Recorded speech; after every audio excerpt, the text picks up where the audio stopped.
Halo pemirsa, kembali lagi di Doncast, masih bersama saya Desmana Chandra dan Saya Don Bosco Slamet. sebelumnya tadi Bang Don sempat menyinggung terkait dengan dokumen Abu Dhabi ya. Ya, dokumen dialog antar iman ya, dialog antar iman yang betul-betul di mana Paus Fransiskus itu sangat aktif. Menunjukkan Kita jalinan ingin, hubungan ya. baik antara Kristiani dan juga dengan Islam. Ya, itu tadi hubungan persaudaraan itu.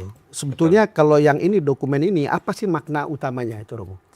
Makna utamanya adalah bahwa kebetulan ini kan Bapak Paus dengan Imam Besar Al-Azhar ya, Imam Besar Al-Azhar ya. Katolik dengan Islam begitu ya. Ya. Tentu itu arahnya adalah supaya kita semua dimanapun itu selalu bisa membangun komunikasi. Komunikasi berdasarkan sikap saling menghargai, memandang bahwa semua itu sederajat, setara sebagai ciptaan Tuhan. Supaya apa? Supaya ada harmoni. Tetapi lebih dalam dari itu sebenarnya pesannya adalah bahwa dalam kehidupan sehari-hari juga ada yang namanya dialog kehidupan, Pak. Artinya bahwa itu kan Paus dengan Imam Besar ya, tapi harus menetes juga sampai ke bawah, sampai ke masyarakat, ke tingkat RT, ke tingkat RW. Kalau para pemimpin saja bisa membuat dokumen itu, bisa bergandengan tangan, itu kan menjadi spirit sebenarnya, menjadi inspirasi dalam kesadaran kita bersama bahwa ini penting, ini dibutuhkan. Buktinya apa? Para pemimpin kita melakukan seperti itu. Sebagai inspirasi itu harusnya memang menjadi bagian dari cara hidup kita. Ya, jadi kita semua yang berbeda agama ini khususnya rasanya menjadi penting untuk kemudian melihat kembali bagaimana relasi saya dengan orang-orang di sekitar kita, dengan di sekitar keluarga kita, di sekitar komunitas kita. Apa kita sudah membuka diri atau kita malah menutup diri? Kadang-kala kan ada ini, mungkin karena dari sisi kuantitatif kita sedikit kadang-kadang menjadi minder ya. Mungkin bisa juga seperti itu. Tapi pas mengatakan kalau ingin berdialog itu nggak ada Nggak ada kompleks minoritas. Nggak ada. Gitu. Yang ada ya siapa yang berani membuka diri itu pasti akan mendapatkan banyak teman. Membuka diri adalah memberi tempat bagi siapa saja dan kita juga akan dapatkan tempat itu di mana. Betul. Karena kalau kita menutup diri, kita akan terisolasi sendiri kan. Kita nggak akan punya teman dan itu pasti akan membuat hidup kita semakin repot. Tapi kalau kita mau membuka diri seperti Bapak Paus ini, menurut saya ini akan membuat kita menjadi bisa berjalan bersama dengan siapapun juga. Jadi kemudian itu dituangkan dalam ensikliknya Fratelli Tutti itu. Ya, di situ Dan konkretnya. Konkretnya lalu kemudian disitulah semboyan jalan bersama. Jalan bersama di situ itu. Jangan jalan sendiri-sendiri. Mencapai puncak bersama. Iya. Jangan sampai ada eksploitasi, ada orang yang mau jalan bersama-sama tapi kemudian duluan ada yang lain sampai di puncak. Iya, betul. Jadi perdamaian dunia itu hanya bisa dicapai kalau setiap dari elemen dunia itu memahami perdamaian, begitu kurang lebihnya ya. Memahami dan menghidupi, Mbak. Dan menghidupi. Karena Tidak hanya damai aja memahami, guys, semua orang paham. Dieksekusi ya. Semua orang bisa paham damai itu apa, tapi menjadi pembawa damai, menjadi inisiator, menjadi yang berani memulai untuk membangun relasi hidup damai itu yang tidak semua orang bisa loh. Karena mungkin ada ketakutan, ada kekhawatiran, ada prasangka buruk. Jadi mau melangkah itu menjadi ragu-ragu. Hanya orang yang punya prasangka baik yang membuat itu bisa diterima. Iya, betul.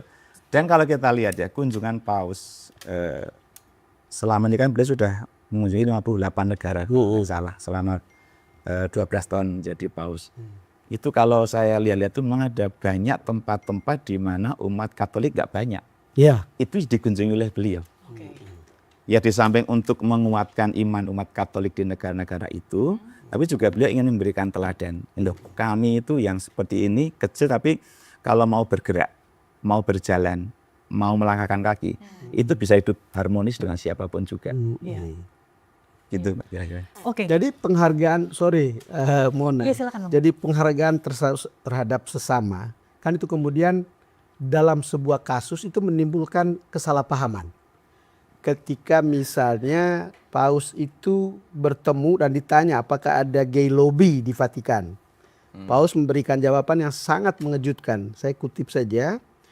If a person is gay and seeks God and has goodwill, who am I to judge? Ya. Kira-kira begitu ya. Iya. Karena kemudian kan orang merasa seolah-olah, oh ini dukungan terhadap pernikahan sesama jenis. Tolong Romo Koko clarify yang Jadi begini. polemik juga ya. Iya. Supaya tidak Ketika jadi polemik memberkati yang tidak. Iya. Nah, Pernikahan. Yang pertama saya memahami bahwa Bapak Paus itu mengatakan bahwa semua orang adalah ciptaan Tuhan betul.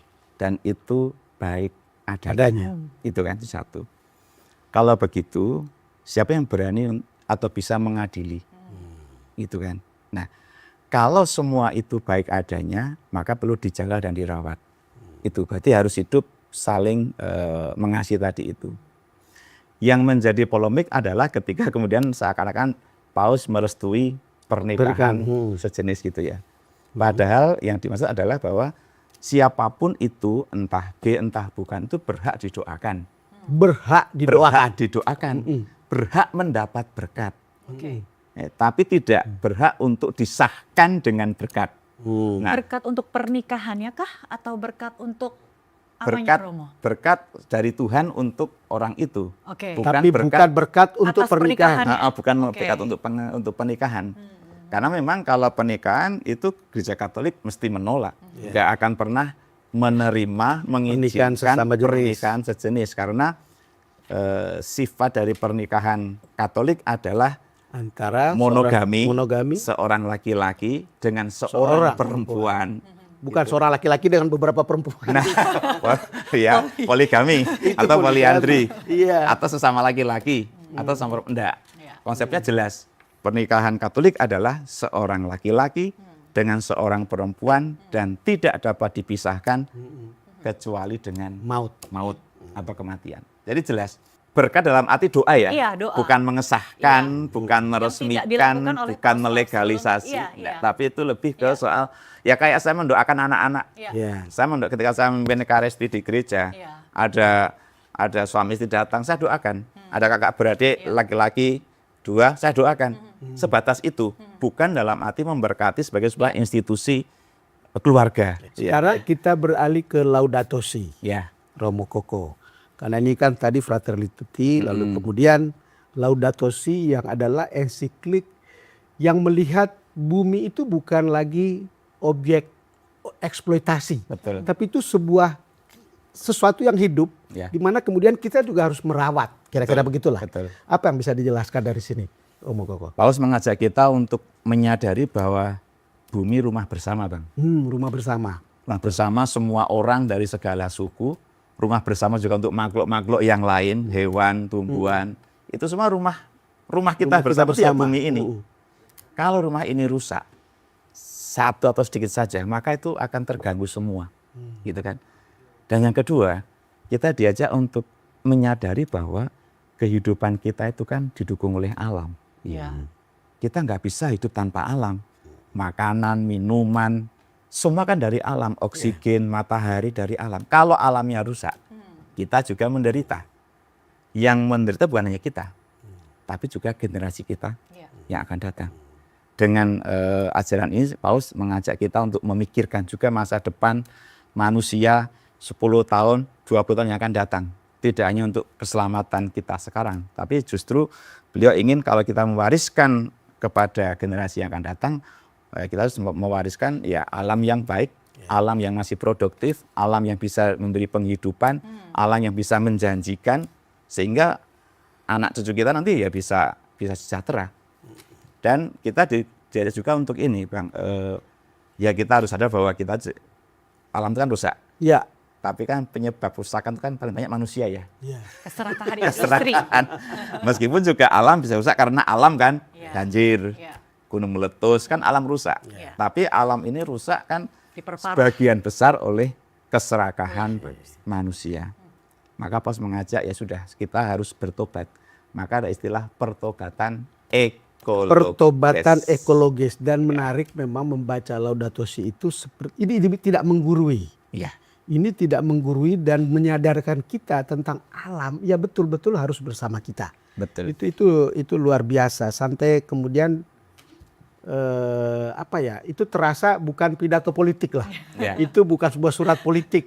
Ya kira-kira gitu Romo ya. Dan itu menurut saya juga merupakan ciri khas dari beliau.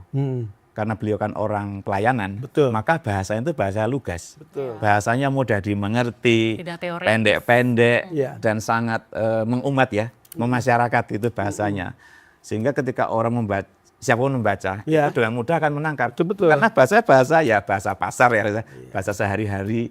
Sehingga anak remaja, anak Iya. orang tua pun, oh artinya begini ya, lebih mudah. Jadi dia melihat faktanya, lalu itu Ya. diangkat di situ sehingga itu betul-betul sesuatu yang kita anggap ini membawa realitas ke ensiklik itu. Iya. Dan karena dia bawa dari realitas, kita pun menyadari akhirnya realitas seperti itu. Iya. Itu kira-kira Romo. Dia juga mengajarkan kalau praktek religius itu Bang Don bukan sekedar setiap minggu ikut misa ke gereja Bang Don, memberikan donasi ataupun salat, tapi juga bagaimana kita menjaga lingkungan dengan tidak membuang sampah sembarangan. Terlihat dari bagaimana gereja-gereja juga mengadopsi yang namanya energi bersih begitu ya. Kemudian juga mereka sudah mempraktikkan bagaimana caranya 3R, reuse. Satu hal yang gampang ya Romo, mungkin banyak orang tidak paham bagaimana gereja kita ini itu bisa apa yang ada kebijakannya di sana itu bisa langsung diterapkan di sampai unit terkecil gitu. Iya. Kira-kira begitu ya, karena walaupun hierarkis tetapi itu mudah untuk disampaikan. Betul. Ya, hal-hal praktis tadi kayak Mbak Mona katakan tadi itu kan bisa dilakukan di setiap saat ya, nggak harus nunggu apa kan? Iya. Memilah-milah sampah antara yang organik, anorganik. Kemudian yang anorganik kemudian bisa diolah lagi menjadi apa. Kemudian yang organik bisa dibuat kompos atau apa. Itu satu. Yang kedua amat sederhana Bang. Misalnya kita irit energi kan bisa. Betul. Di rumah, jangan menghidupkan lampu pada siang hari kalau nggak perlu. Ngecas HP ya jangan 24 jam dicas-casan, itu kan juga pemborosan. Air misalnya, kita juga harus hemat energi. Itu kan juga bagian dari ramah lingkungan. Hemat energi, membuang sampah juga pada tempatnya supaya tidak menimbulkan bau atau amonia yang tidak enak untuk tetangga, untuk anak-anak dan sebagainya. Jadi cara hidup itu bisa dimulai kapanpun juga, dimanapun juga. Dan sebenarnya ini ajaran ini menjadi penguat sebenarnya dan pengingat bahwa ini penting untuk terus kita perjuangkan. Oke. Romo Koko, ini kan Paus Fransiskus ini kan dari Ordo Yesuit. Ya. Yang selama ini kita kenal sebagai intellectuality minded. Ya. Lalu kemudian di satu sisi ada spiritualitas Fransiskan. Iya. Iya. Yang kemudian dia memilih nama Fransiskus. Iya. Yang kemudian lekat dengan kepatuhan pada kaul kemiskinan. Ya. Jadi kombinasi dari dua ini apa yang Romo Koko lihat? Yang pertama soal gagasan. Ya. Itu Yesuit banget. Betul, gagasan Yesuit banget. Soal lingkungan hidup. Iya. Kemudian soal persaudaraan, soal iman, soal Injil, Evangelii Gaudium. Iya. Itu kan ide-ide yang menurut saya menarik zaman sekarang ini dan sangat dibutuhkan inspirasi seperti itu. Menurut saya ini mungkin bagian dari Yesuitnya Bapak Paus ya. Kita akan dalamin lagi terkait dengan pokok pengajaran dari mendiang Paus Fransiskus di segmen berikutnya. Pemirsa, kita jeda dulu, tetaplah bersama kami di Dongkes.